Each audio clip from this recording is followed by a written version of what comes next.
Hello and welcome to your class of economics. Now today we are going to begin with a new chapter, that is central problem of an economy.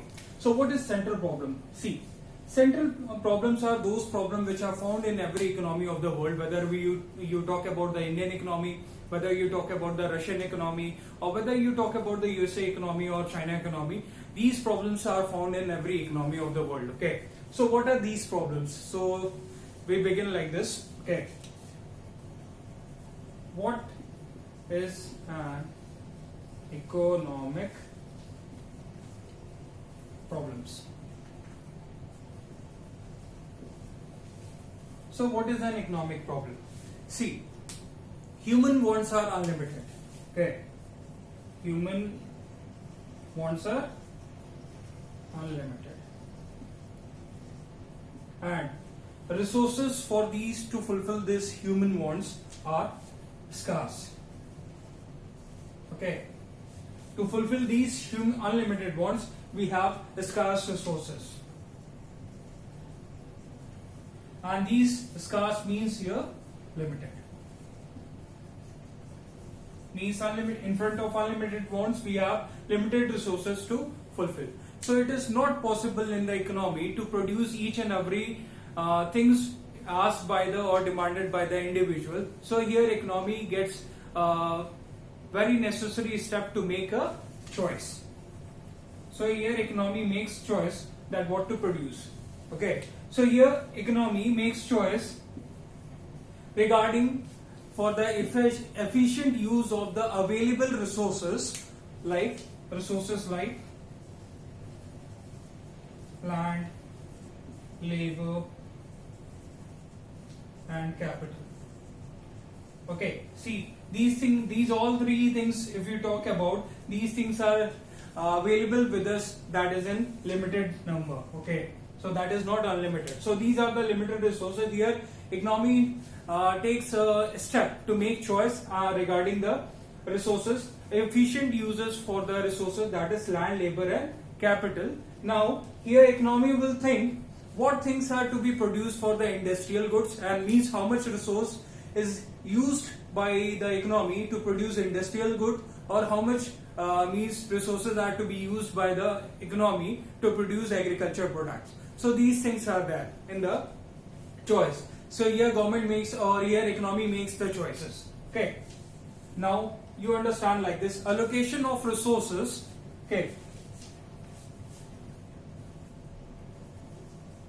allocation of resources for different uses is known as economic problems.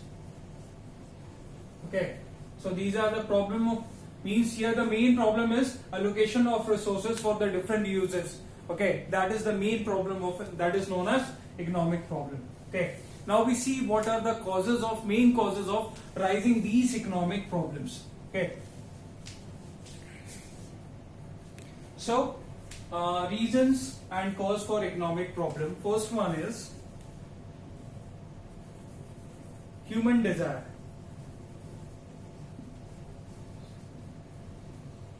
Okay, that is unlimited wants. Okay, then, or you can also say endless wants.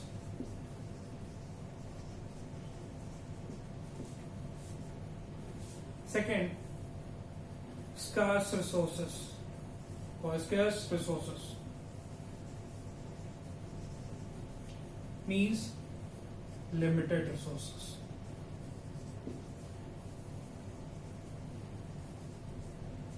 Now we talk about the third, alternative uses.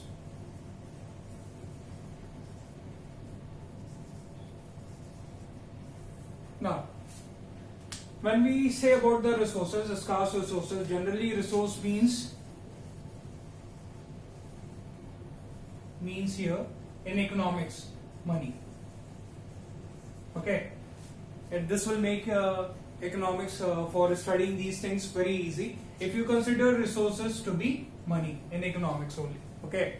Now, so here we are not talking about the resources, okay, that are unlimited, means limited resources. Natural resources we are not talking about, okay, that are two, that is limited, okay. So we are in economics, when we are studying these things, resources means money here, okay.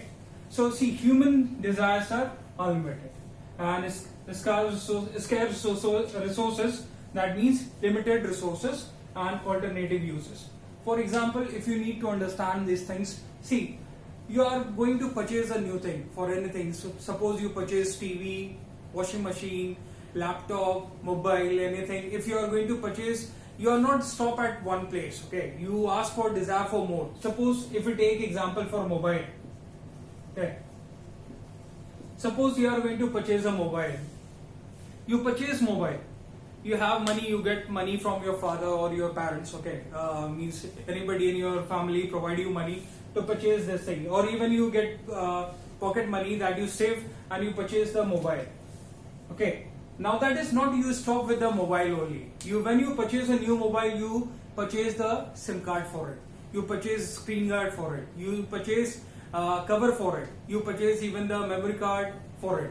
So see, when you were thinking about the mobile, you were just thinking only about mobile. When you purchased it, you did not stop only purchasing it. You even think of getting more and more, and after that you will come and see, you will find everything for your mobile to keep protected, protected. So you don't stop at one place, you keep on demanding more and more. So here, the money which you had got, suppose you got only 10,000 from your family, or you have saved by your pocket money, you have saved this much money. But when you went to purchase the thing in the market, you purchase more than that. The expense was more than that, okay. Means this 10,000 was not including only these things. Now you understand why this resource here you were having 10,000.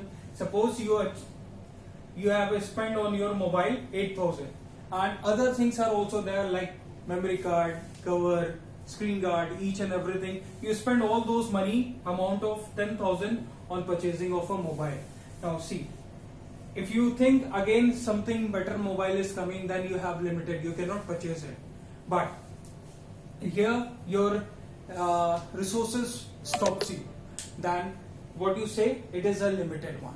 Then now we come on the alternative understanding. Suppose this 10,000 was there with you, okay. This 10,000 was not only for your purchasing mobile, it was given by your parents too for different uses also. Suppose you say they gave you for the stationary uses also, and they give you as in your pocket money if you are coming from coming here and there for your transportation fees, or you say about your tuition fees, or you have to purchase different books and copies for yourself to study, okay. So these things are alternative uses of your money also, okay. Means this money cannot be only spent on purchasing mobile also. These money have the uses for purchasing these things also. So here money resource here don't have the only things which you want. It has also have alternative uses, okay.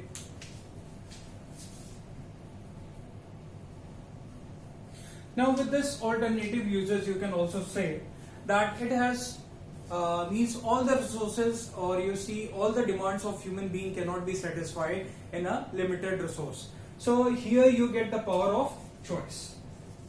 So you see whatever things are necessary for you, means even if you say purchasing mobile was necessary for you, then you keep focus on this thing and you neglect these things, means purchasing of different other things, stationary item, or you say transportation fees, you neglect that. You even if you had to purchase even new books and copies, you neglect that, and you see whatever is necessary for you. Here you make choice. So alternative resources makes you, alternative uses of money or resources is make you compelled to make choice between the different uses, or you say in the your different wants, you choose which one is best for you. Now we talk about the center problems.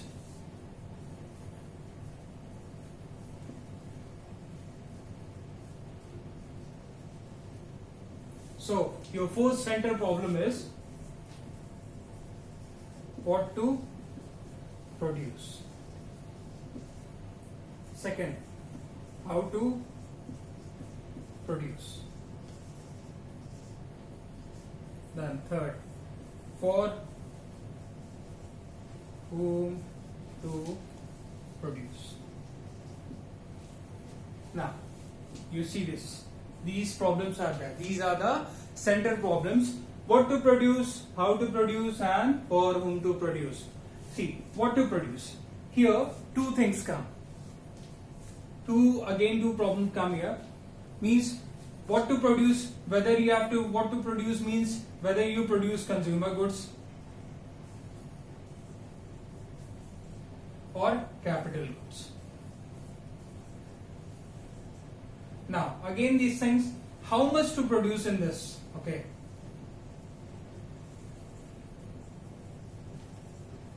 If you are producing consumer goods or capital goods, in that how much you want to produce consumer goods or capital goods, means in what ratio you should produce that it should benefit whether industrial purpose or for the consumer purpose, both it could help the economy.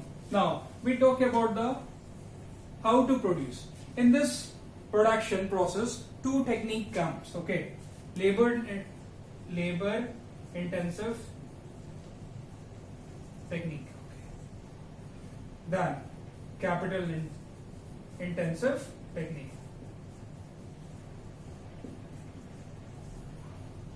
Now, labor intensive technique, the means production done by the help of labors, or you can say manually. Here work is done manually. But when we talk about the capital intensive technique, here that work is being means you can say that work is being converted to manual to machine working. Okay, means when we talk about the labor intensive technique, means how producers should produce the goods by the labor intensive technique or capital intensive technique. So if they are moving with the labor intensive technique, means they will be producing with the help of labor, and if they are moving to capital intensive technique, they are going to produce goods and item with the help of machines. Okay, now here problem arises, which one is best, which one, suppose if you are a producer, for you will think that capital intensive technique is very better for me, because you have to look for the laborers, then you have to train them, then they will be working for you, and lots of use of you can say the huge amount of production cost will occur on your production process. But if you are acquiring for the capital means capital intensive technique, then you will think that machines are there, you will be just expensing in one time, and that will be helping you for the production. Fast production will be there, then goods will be produced on a large scale. So these things you think like that will become a cheaper for you. But here is problem arises. Okay, now see, if laborers are working in a factory, okay, labor intensive technique you are using, you are providing a place for recruitment or employment. It means you are helping the society with providing them job opportunity. But when you are applying this capital intensive technique, then in that case what will happen, that will, these all jobs which are going to create, which you were able to create by opting this labor intensive technique, you have killed that options. Okay, means you are not going to provide that much labor, that much employment in the economy or in a particular area where you are opening your factory. In that case you won't be helping economy. So here becomes the chaos, or you can see here becomes the problem here. Okay, so in the problem, second problem, how to produce, here economy decide in which industry which technique must be used to increase the production. Okay, now we talk about the third one, that is for whom to produce. See, in this our society is divided into two categories. Okay, one is rich and second one is poor. Okay, now you understand by this, if economy is going to produce goods for rich people, okay, only for rich people, then these people will remain untouched, or you can say everybody will produce goods for rich people only, because it will help them to get maximize the profit. But here poor people will untouched, means they won't be getting any item or any essential goods for their uses. Here government decides, means poor to be main to be more focused, means goods are being produced keeping in mind for the poor. Okay, now government look after that how should they produce or they provide goods for the poor people. So one problem comes here. Suppose government keeps on producing goods for the poor people, then there will be low generation of profit, and that will leads to low GDP and low investment will be there. So in that case government will face problem, and later on the growth rate of the GDP will also remain slow. And if they are producing for the rich people, means suppose profit maximization are there, then in that case here government is increasing, getting more and more profit, GDP growth is very high, then even the growth rate of the economy is also very high in this, if they are opting producing goods for the only rich people. So these problems are there, whether to produce for rich or whether to produce for poor. Well, that is all for today. We will meet up with the next class with the solution of the central problems. Okay, till then, thank you.